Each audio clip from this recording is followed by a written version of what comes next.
All right. Hello, everyone, and thank you all for tuning in tonight. We are live with our Ask a Publisher a Question Friday. What we do is we take just one Friday so far, just one Friday out of the month, and I take that time just to answer questions that people may have regarding writing a book. If you're writing a book or you're thinking about writing a book, questions that you may have. Well, on tonight, I'm going to answer those questions. And I do have some questions that have been sent in already.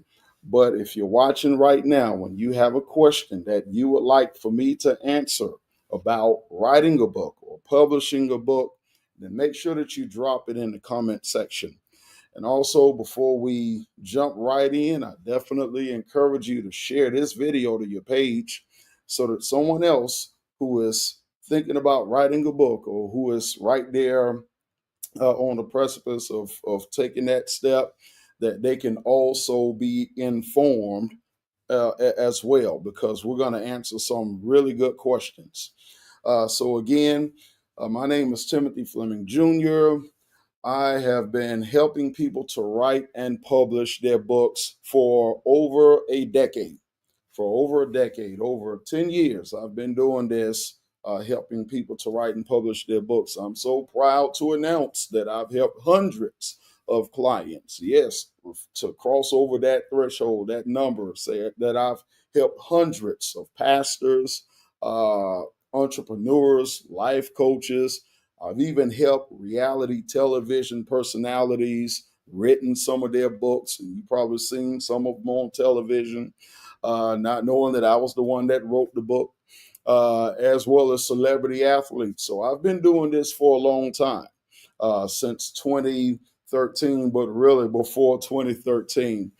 So I definitely have a little bit of understanding in this area when it comes to writing and publishing a book. So again, if you have any questions, make sure that you drop that question in the comment section below, and I will try to get to every question to the best of my ability on tonight, and make sure that you walk away fully informed on what it takes to produce a really good book, and also make sure that your book is published the right way. So let's go ahead and get started at this time, and jump right in. So, like I said, I'm doing this, and I do this right now just once a month. Normally, I would do it a pre-recorded video, but tonight is live.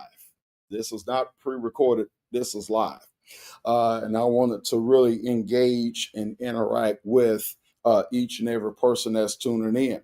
So I do have some questions that have already been sent in, and many of these questions, some of these questions are questions also that have been asked to me by other clients throughout the years. So I know that some of these questions are definitely going to appeal to you tonight as well.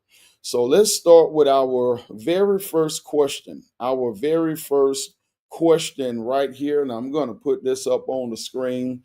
And this is one of the biggest questions that a lot of people have about writing a book, writing and publishing a book. So, question number one: what is the number one mistake that first time authors make that kills their book's success? What is the number one mistake that first time authors make that generally just kills their book's success?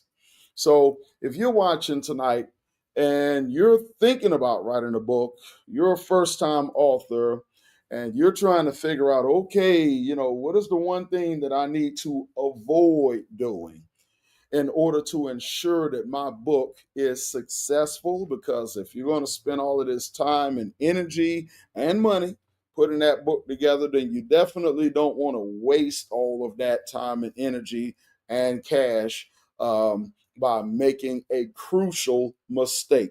And I'm going to tell you what that mistake is right now. This is the number one mistake that most first time authors make. And I've seen this over and over and over and over again. Most times when people start out writing a book, they are thinking only about themselves as opposed to thinking about the market. In other words, one of the worst mistakes that you can make when you're writing a book is to write mainly for you as opposed to writing for others. Most times when people set out to write a book, they never take the time to do the market research to find out, is this book one that the market desires to read? Am I writing a book that other people want to read? You know, sometimes we get so excited about sharing our story. We're like, oh my God, you don't know what I went through, all of the hell and the turmoil that I faced, all of the insurmountable odds that I overcame and challenges that I had to overcome just to finally get to where I am in life. I can't wait to tell my story. And we have this zeal, this enthusiasm inside of us that I just can't wait to share my story. People need to know my story. Now, you may not like me after this, but I'm gonna be real. I'm gonna be blunt with you. And I'm gonna go ahead and throw this out there. And like I say, it may cut pretty deep, but trust me, this is an incision that's meant to heal, not to harm. The truth of the matter is, people are not really that interested in your story. Not like how you think they are. You know, I've like I say, I work with a lot of clients, and sometimes people feel as if, well, my story is so horrific that it's definitely going to grab people's attention, and they feel like on the merit, or on the basis of how traumatic their experience was, that this is going to automatically draw people to the book. Number one, you can't out horror somebody else's horror story. There's always someone that has an even more horrific experience that they can tell than what you've gone through. Always. So you're not going to win by trying to be the most shocking and horrific. There are people that have gone through some things that will just have you mind blown. I mean, mind blown. So you don't want to try to compete on that level that, well, you know what, I'm a first time author. I just feel like I have a harrowing story to tell and it's going to be mind blowing and people are going to be like, oh my God. People aren't really that concerned about your story. You know what people are concerned about? People are concerned about how you can help them. They're not concerned about you, they're concerned about them. And so when you're writing a book, you need to write for the market, not write for you. If you're just writing for, some people, they write, they just think about themselves. This is the book that I want to read. This is the book that I want to write. But they haven't taken any time to find out who their target audience is, who they're writing their book for, who they intend to purchase their book. They haven't taken any time to investigate the target audience that they are writing for. Because once you discover your target audience and you discover what pains and what issues they are dealing with, that determines how you write your book and how you tell your story. And that's the thing that ensures your book is going to sell. You're writing for them, not for you. If you just want to write for you, then don't write a book, for goodness sakes. Go buy a journal and just journal. Just do that. Don't spend thousands of dollars producing a book that nobody's going to read except for you. So you want to write for the market. Who is your target audience and what are the pains and the challenges that they are facing?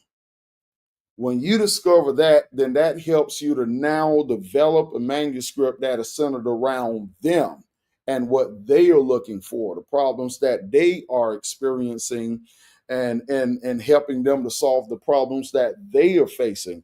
Why? Because they're the ones that have to pay for it. So that's the number one mistake that most people tend to make is they write a book for themselves. They don't write a book for the market because they don't do any market research.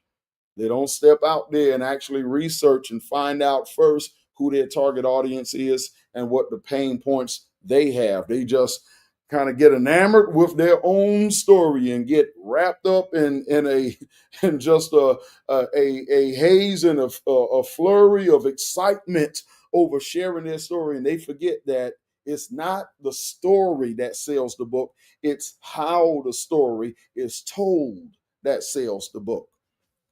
And I'll give you a good example of that, how you tell your story. If every chapter, every page, every section of the book is all about you, then that's a story that's not told properly. It needs to be about the reader. It needs to speak directly to them. You can use your story as the backdrop or the platform, but it needs to be about them. You need to be speaking directly to them, not necessarily putting yourself on a pedestal, but instead focusing on solving their problems.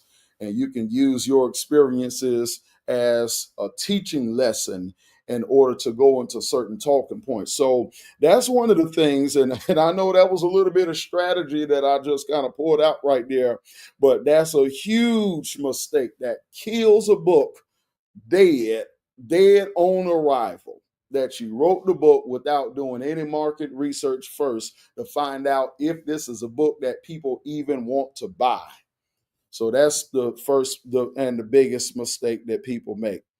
All right. So I want to jump to the second question right here. And also, occasionally, I'm kind of jumping back and forth and I'm checking on Facebook as well and checking the comments to make sure if anyone has posted a question that I make sure I see that question and address it as well. So I'm going to put the second question up on the screen here. Now, this is another very big question right here. How do I know my book idea is actually good enough to publish? Now, I can't tell you how many clients I've worked with who have expressed fear and reluctance to share their book, their story, to write their book because they feel like it's not a good idea. And if it's not a good idea, nobody's going to buy it. So it's going to be wasted effort on my part to sit there and burn the midnight oil writing this manuscript and spending all of this money to produce something that nobody's interested in, an idea that's going to flop. So oftentimes we kind of come to the table with that reservation in advance. And by the way, let me stop and say this because this is the number one reason for most people not writing a book. I was reading I think it was in the New York Times, and it said that over 80% of individuals in this country believe that they have a book in them, that their aspiration is to write a book. Over 80%, but that 80% never get around to actually writing a book. And the reason why is because everyone is afraid. If I write this book, is it going to flop? Is it going to fail? Is it going to bust? And so we come to the table with that fear ahead of time. So let me answer this question. How do you know if your book idea is a good idea, a good concept, one that is guaranteed to actually win? Well, you have to approach it just like any business does. You have to find you what we will call a test group. And a test group may consist of family and friends, people that are close to you, that are honest with you, that won't try to steal your ideas or anything, that'll be up front with you. And pitch your idea to them. Ask them, hey, I got a book idea in mind. I want to write a book about food and relationships. How food can enhance your marriage or something. And I kind of got this idea. What do you think about it? And pitch the concept to them and ask them what they think. This works in so many arenas and areas when it comes to writing a book. Because if you have a title, listen, by God, I got to say this here. I've encountered some people that have had atrocious titles, and when I say atrocious, I mean this is the kind of title that if you were to see it on a shelf in a bookstore in Barnes and Nobles, you would run in the opposite direction because that title repels. And I tell people all the time, look, The two things that people notice is the cover art and the title. And if your title is off, if the title sucks, if the artwork is horrible, I guarantee you, you may have the best book on the planet, but no one will know it because no one will pick it up. So you want to find people that are honest with you and that'll tell you, you know what, that title is okay, or it really didn't catch me. It just didn't stand out. And come up with multiple titles and pitch it to them and ask them, is this title a good idea? Is this concept a good idea? Does this sound like something that you would want to read? Ask them. You can email them, you can call them, and just ask them their honest opinion. But that's how you solve that problem. And that's a big problem that you need to make sure you get solved before you even start investing the energy in writing a manuscript that no one is going to want to read. So start first with a small group of family, friends, and colleagues around you that'll be upfront and honest with you, and bounce your idea off of them and see what they think about it. All right.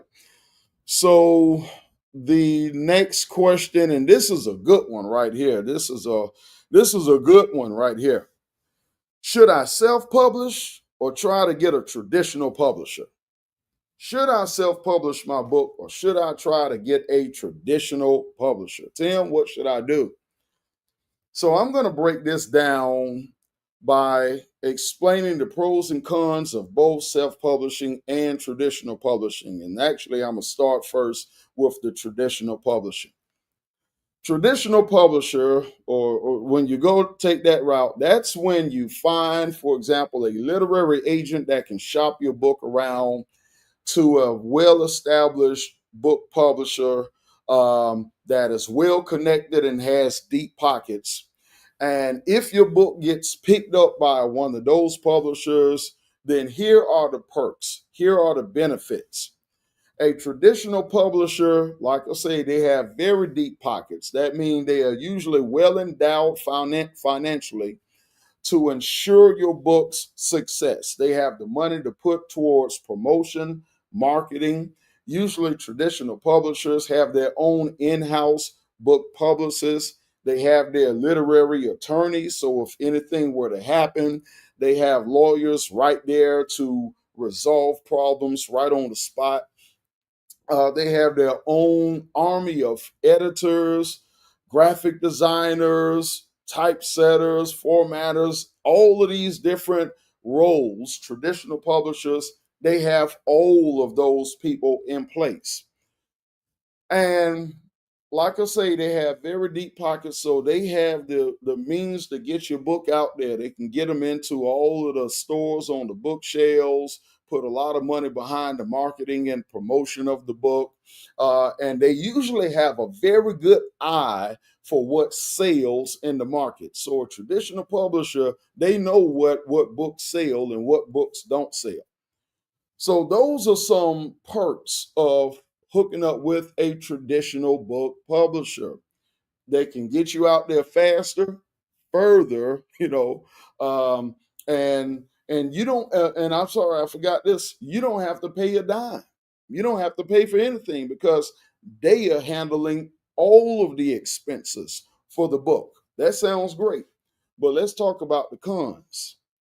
The cons that go along with a traditional publisher are they take all of the creative rights to your book. That means once you sign your name on the dotted line, your book is no longer your intellectual property, it's their property. You don't have the right to it anymore. You don't have ownership over it anymore. They can change the title, change the content, change the chapters. You don't have a say so in any of that because they have complete creative control over your book. The only thing they keep the same is your name. That's pretty much it. And the reason why they do this is again because with traditional publishers, because they are so established and they understand the market and what sells and what doesn't sell, they are not going to risk investing money in a book that is not going to yield a return. So Once they get your book, they're going to rip it up and they're going to rewrite it and rearrange it and do whatever they think is best in their interest, in their best interest for the book. That's going to guarantee that they get a return on their investment. It ain't about your hurt feelings and your creative control and but this is my vision. No, it's theirs now. So that's the first thing. And the second thing is this. The second con when it comes to traditional publishing is they're going to maintain or take the majority of the royalties. So when I talk about this, here's a good analogy. I worked in the record business for many years as well. My dad actually owned a record company, so I got the privilege of seeing the behind the scenes. So when you hear about artists in the record industry, for example, you get signed to a big record company, and the royalty system is set up this way. You may get a dime off of every dollar. You're not getting the 90%. You're only getting 10 cents, out of off of every dollar.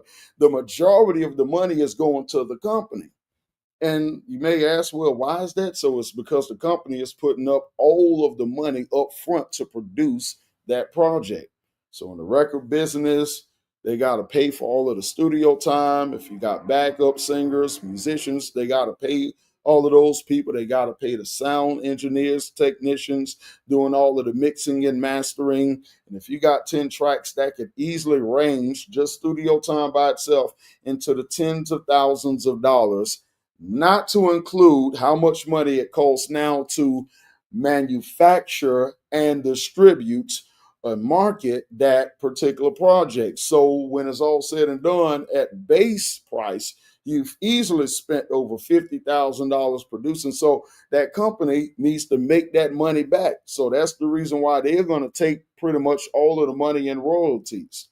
And it's no different when it comes to book publishing, because the publisher has to put up all of the money for the editing, has to put up all of the money for the typesetting and the formatting. They got to put up all of the money for the cover design, the graphic art. They got to put up all of the money for the publicist and the marketing and the promotion of the book. They got to spend tens of thousands of dollars just to produce that one book. And that's just to produce it. That's not even to market it. So they are going to make sure that they are getting their money back after all of that money they put up. That's the reason why the ratio was so lopsided when it comes to the royalty system with traditional book publishers. They are a business and they got to make sure they get their money back or at least break even, so that they don't go into the red tape or go into a hole and end up having to shut their doors. They are a business, not a charity. So those are two of the biggest cons when it comes to traditional book publishers. You lose your creative control over your own intellectual property, and you barely get any money because they're going to take all of the money or the majority of the money, give you a dime off of every dollar for the most part. Now, with that being said, let's look at self-publishing, the pros and cons of that. The pros, when it comes to self-publishing, you maintain complete creative control. It's your intellectual property, and therefore it is yours. You own it. Nobody can tell you what to do with it. You decide what goes in it, what doesn't. You decide what the title is going to be, the content is going to be. It's all on you. You have 100% creative control and maintain control over your intellectual property, or at least that's the way that it should be. Now, I have dealt with clients in the past who have gone through companies that have actually, tried to claim ownership over their manuscripts, even though these are self-publishing companies, which that shouldn't be done. If it's a self-publishing company, they're only supposed to publish it, but they are not supposed to claim ownership over it. Now, let that be a rule for you to remember. But I've seen that happen in the publishing arena. However, In self-publishing, you maintain control. Also, in self-publishing, you reap all of the dividends, all of the money, all of the royalties go to you, except for the money that goes to the printer, of course, for printing the book.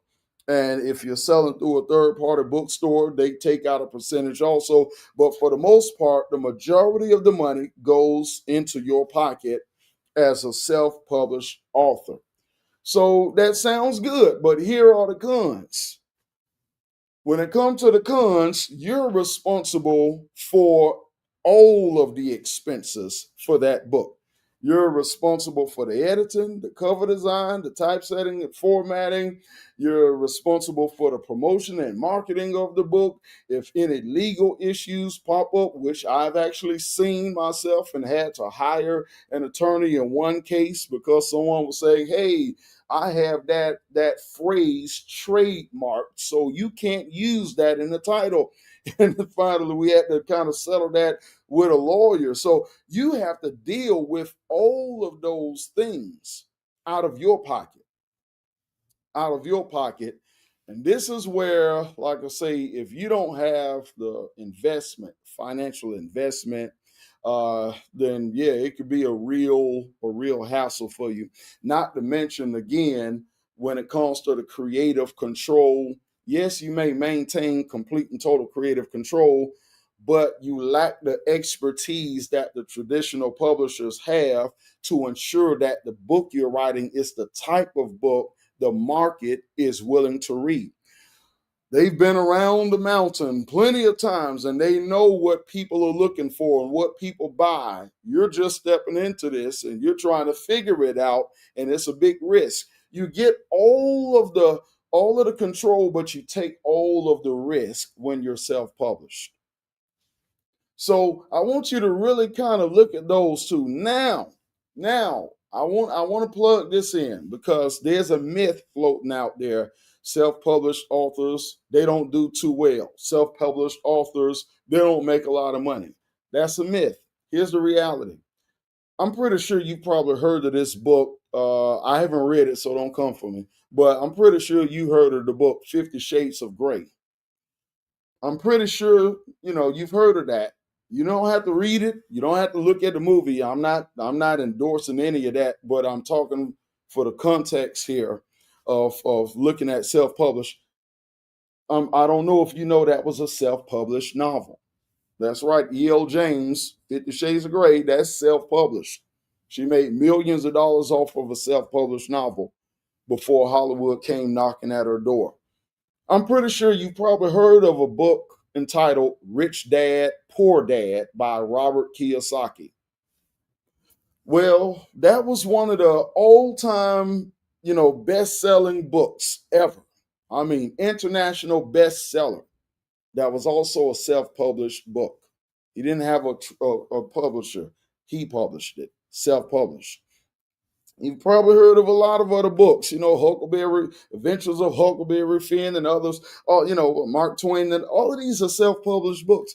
In other words, when we go and look at self-published books, whether it's in the fiction or the nonfiction, those books tend to dominate the market. They dominate the market. And most of the books that you and I have read have actually been self published. And we thought that they were published by some big publisher, but they were actually self published.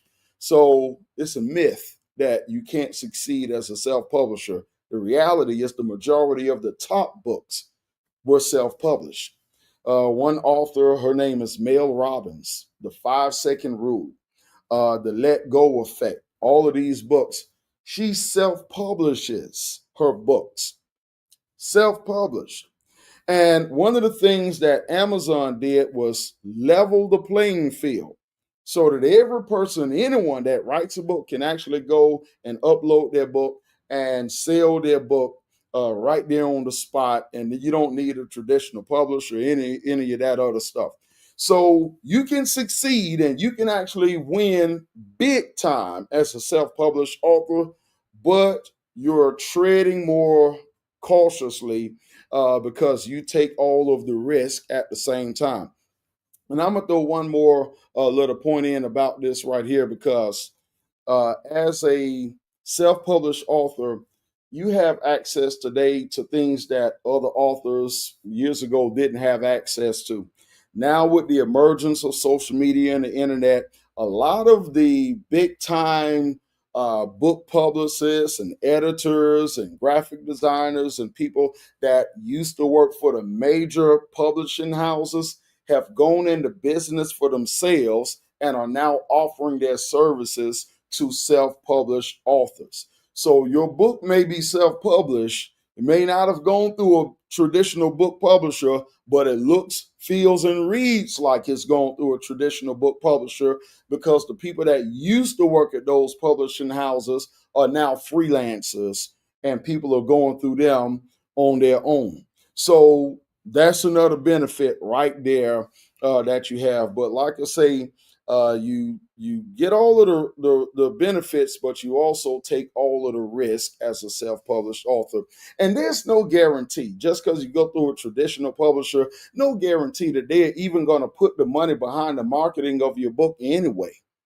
Um, if you're writing, if you get picked up by a traditional book publishing company, and that company has on their roster names like James Patterson, Stephen King, and all of these others, they will put millions of dollars behind the marketing of Stephen King's book, because they know that if they put 1 million behind his, they're going to reap $50 million in return from book sales, because Stephen King is well known.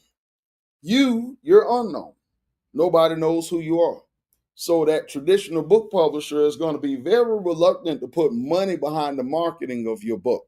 They may put $10,000, if that, just to test the market and see if it's going to make any sales. They're not going to put a lot of money. You're going to still have to do a lot of the groundwork to market and promote the book yourself, because they are not going to invest into your book like they would in the James Patterson, who is a well-known established author. So, we want to make sure that we have that understanding also, because some people are like, I got picked up by a traditional book publisher, I made it. Wrong. In fact, they may take your manuscript, sit it on the desk for a couple of months or even a couple of years, because they have the right to do so. And then they may decide after several months of it just sitting there, you know what, I changed my mind. I don't want to publish it. And there's no legal recourse, because there's nothing you can do about it. They have complete control and the rights to do so. So you're still not guaranteed success just because you go through a traditional publisher. So I wanted to throw that out there as well. So that's a big question. Again, which one you're just going to have to decide which risk you're willing to take. Do you want to lose creative control and money, or do you want to risk putting up all of the money, and you may make it if you write the right type of book for the market that you're reaching out to? You know, you may hit it big, or you may flop and lose all of your investment. So you have to kind of figure that out on your own. Okay. So let's see. There's one more question here that and I'm checking again the comments, um, just to see again what if anyone posted any questions. All right. So I have another question right here. Let's in fact let me kind of, because I got like two questions right here. Okay. All right. Uh, let's see. Okay. I'm going to put this one up on the screen right here. All right. I published my book 6 months ago, but I'm barely selling any copies. What am I doing wrong? Okay. I'm pretty sure for those that have already published the book, this may be something that weighs very heavily on your mind. I published my book months ago. It's just sitting there collecting dust.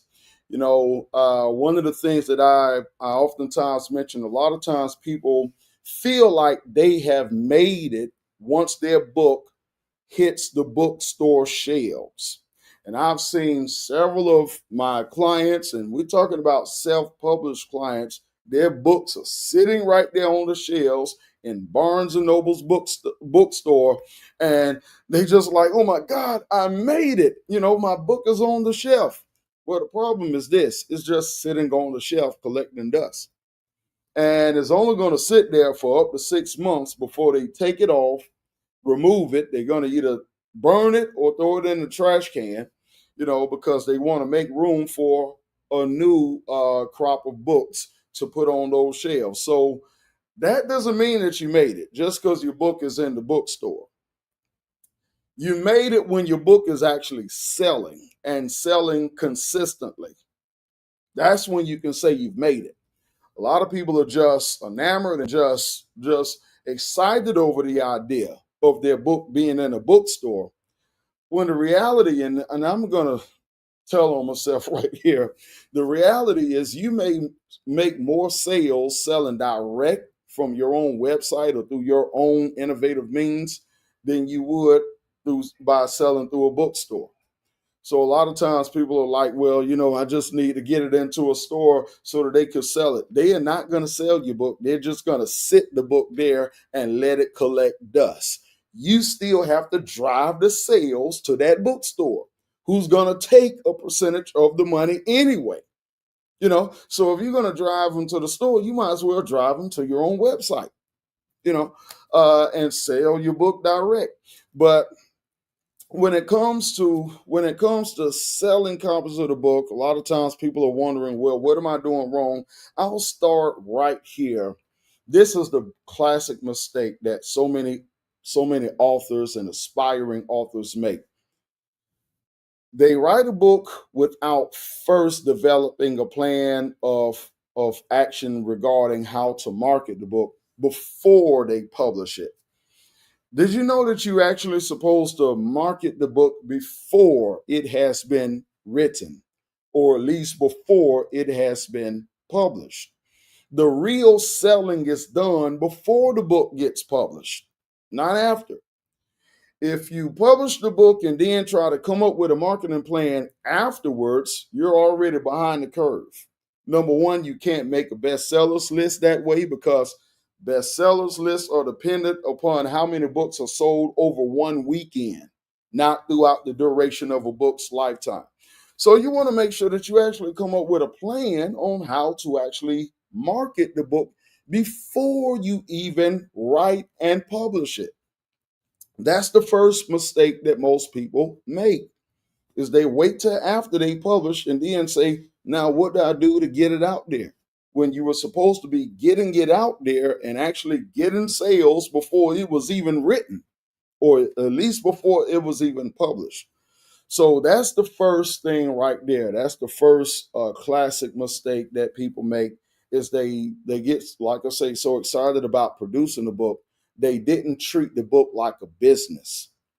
And with a business, you engage in a campaign of marketing and promoting at least several months out before you even release the product.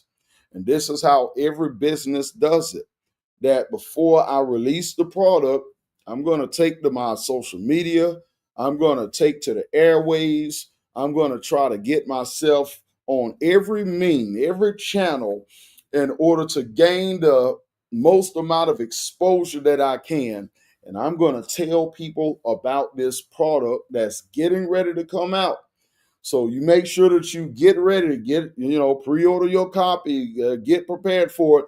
You got to generate the buzz even before the book comes out. Now, if you have a book and it's already out and it's just not making any sales, then you still have to go back and generate or create an actual campaign. And it's almost kind of like relaunching the book, so to speak, where you're building buzz, you're getting yourself out there, you're doing the media appearances, you're taking to your social media. You have to talk about your book, talk about what your book is about. Let people know that the book is going to be available, or let them know that the book is available. Let me put it to you this way. There's an old lie that says, if you write it, they will come, or if you build it, they will come. Again, that's a lie from the pits of hell. The reality is this: if you don't promote it, they won't come. I don't care how good the book is. I don't care if it's the best thing since sliced bread. I don't care if an angel himself came down from heaven, glowing brighter than the sun with a flaming sword, and touched your forehead and downloaded that book right into your brain, and you wrote a book that was straight from heaven itself. If you don't promote it yourself, nobody's going to know about it, and you're not going to get any book sales. So just because you produced the book and published it, that does not mean or guarantee sales. You have to become a marketer, or at least hire a marketer, so that they can begin to get your book out there. So it's going to take an investment of time and energy to keep that book on the minds of people. And you can do that, like I say, by appearances. You can do that also by speaking engagements, getting out there, putting together events, or getting on stages at different events, becoming a vendor at events, things of this nature. All of these things help to actually get your book out there so that people know about it. Okay. All right. I'm going to answer one more question, and then we'll go ahead and kind of shut it down tonight. And trust me, we'll come back and do this again. But one more question, and I actually have three right here that I to choose from. So let me pick any, mini, miny, mo style right here. Which one to go ahead and address tonight? So let's see here. Uh, here's a really good one right here. Here's a good one. How do I overcome imposter syndrome as a new author? How do I overcome imposter syndrome?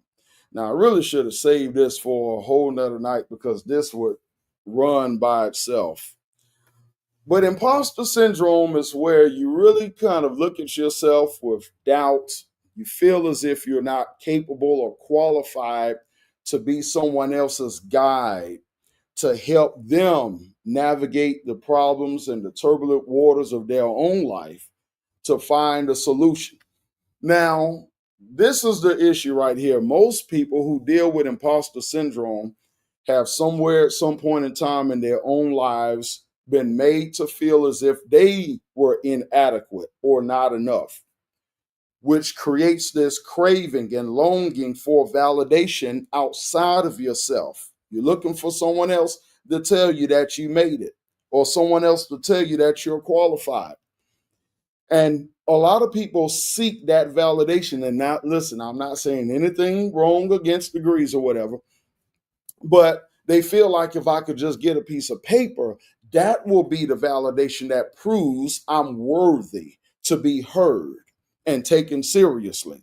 And yet, that's rarely the case. I did a video just a couple of weeks ago explaining how a lot of people, especially in the coaching field, make the biggest mistake of leading with their credentials and their resume, thinking that people care about that. But the truth be told, nobody cares about it. No one cares. When you go to a restaurant, you never say, "Hey, I want to speak to the chef. I'm not going to eat anything on this plate till I first speak to the chef. I want to find out what culinary art school they graduated from. And did they graduate top of the class or barely skirt by? I'm not eating." You never ask that. The chef could be a rat hiding under a chef hat, pulling the strings of somebody's hair, controlling them like a puppet. You can tell I love Ratatouille. But you don't know because you don't care. All you care about is how good the food tastes. That's it. And so a lot of times we think that people are looking for all of this validation from us, that they are looking for all of these credentials, that, oh, you can't write a book unless you have this or that, or you have a PhD or a master's, or and the truth be told is no one even cares about that. They don't even care. In fact, they don't even really care when you have the title best-selling author. They really don't care. You know what actually draws people to the book? The title. Now, I'm throwing out a secret right here that somebody ought to grab a hold of, the title, because a good title is like in marketing and copywriting, it's like a good headline. It offers a promise and speaks directly to a need that the reader has.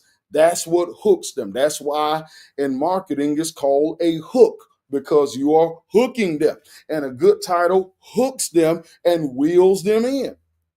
So rather than sitting back, looking at yourself and thinking to yourself, you know what, I don't know if they are going to get into me. They're not into you anyway. They don't want to get into you.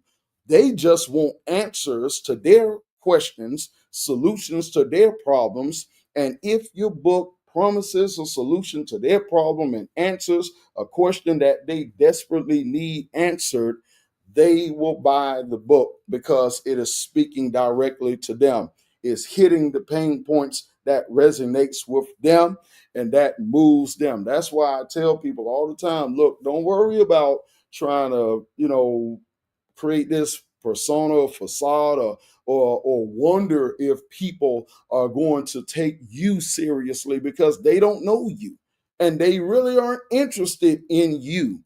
They're interested in how you can help them solve their problem. So you want to focus on what's important here. And here's the last part about that. When it comes to imposter syndrome, think about this. You went through hell and you overcame trial and tribulation. How did you do it? What did you do? I mean, and you go back and you look at the fact that you survived something that probably would have killed other people. And this is not just a story. This is more of a mission. This is more of a divine mandate. This is literally your calling. This is literally your ministry. Some people see writing a book as just another activity. This is not an activity. This is a ministry and a calling and a point, or this is a plank in your divine purpose right here. The reason for which you were born. In fact, the reason for which you went through all of the stuff that you actually went through. So if you're looking at you and you're just worried about, are they going to receive you? Wrong approach.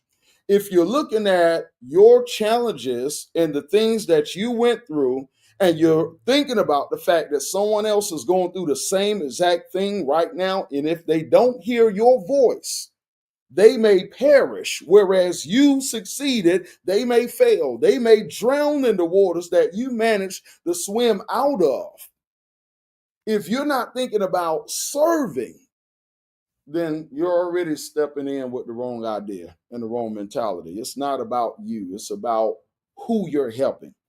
I'm going to say this and then I'll go ahead and stop. But, I run into this issue with a lot of people who will get up and say, you know what, I have a book and I want to share my story, but I'm afraid of who I'm going to offend, because if I talk about this, some of my family members going to know who I'm talking about. Some of my friends going to know who I'm talking about. Some of the people at the church going to, and I will get this all the time. I don't want to talk about this because I know so and so. And I remember I challenged one lady and I told her, look, here's the deal.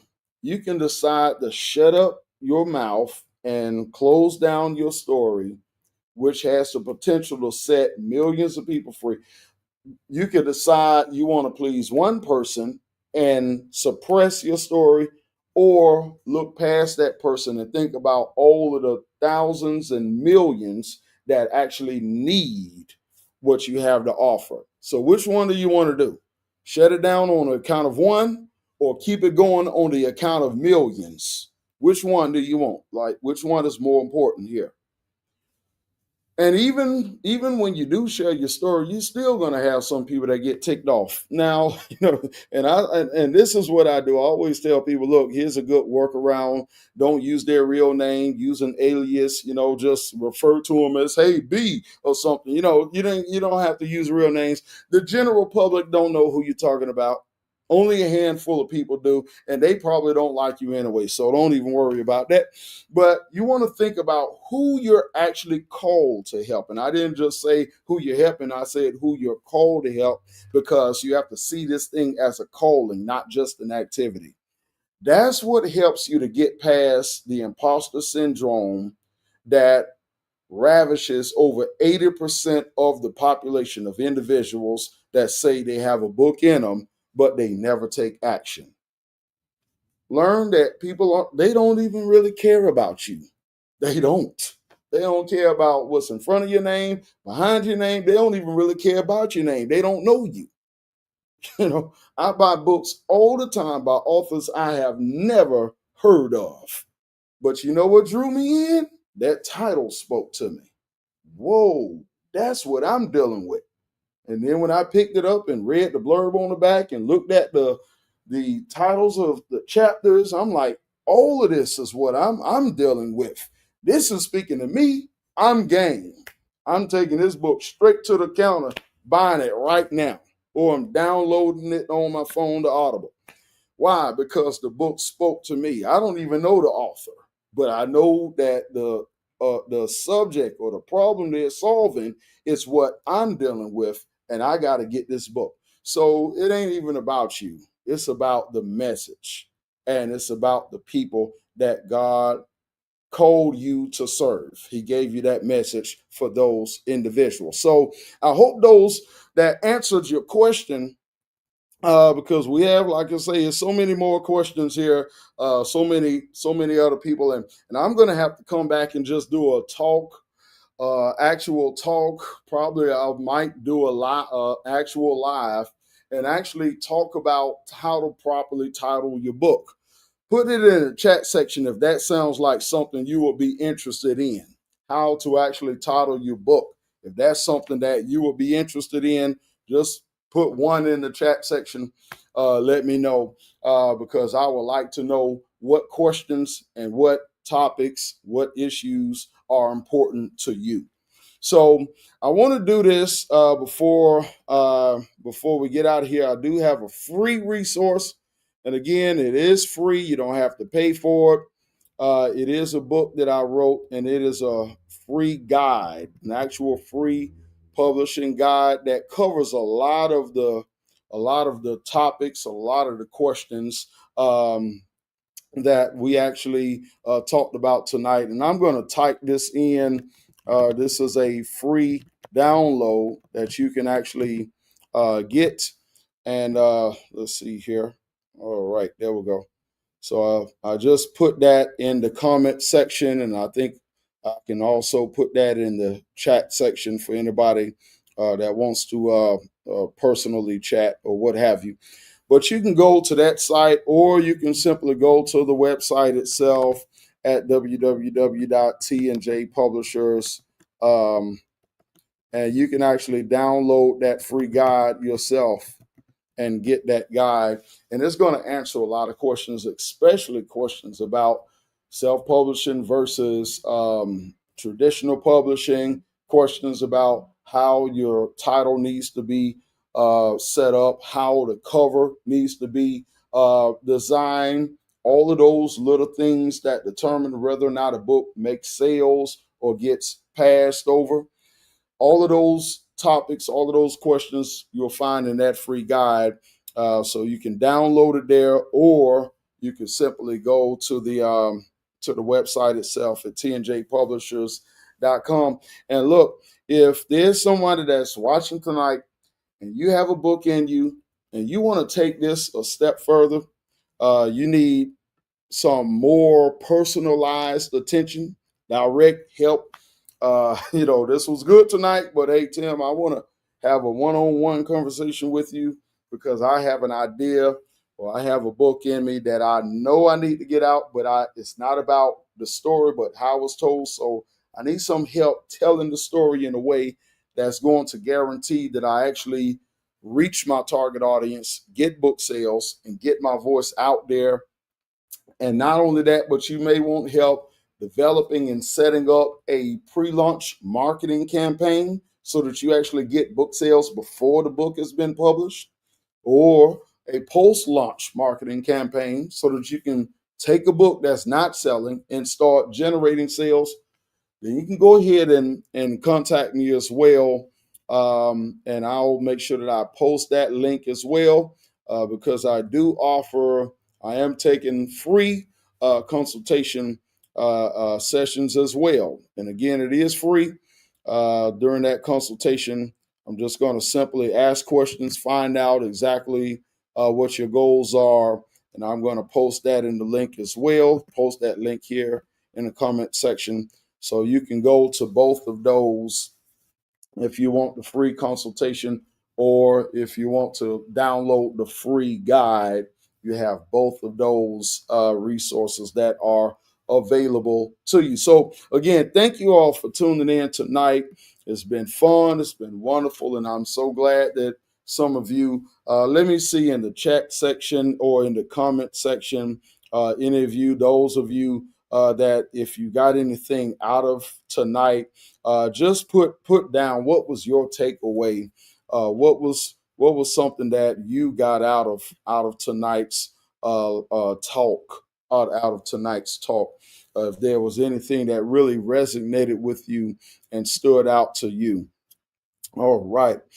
So I definitely want to make sure that this is something that has been a real blessing for each and every person that's tuning in tonight as well. So I thank you all for tuning in tonight. I see some people that are just excited about the information that you receive, and how that information is such a blessing. So again, like I say, you got the free download, or you can sign up for a free consultation. That's if you want to take this further. Either way, I pray that this talk has been a blessing to you and it's definitely benefited you. And again, we're going to do more of this, probably just once a month, live, not pre-recorded, but actually live. So you'll be hearing more and more, and getting that opportunity to interact and engage as well through this what we call Ask a Book Publisher a Question Fridays. So until next time, you be blessed, and I pray that your book is an awesome success. I'll see you later.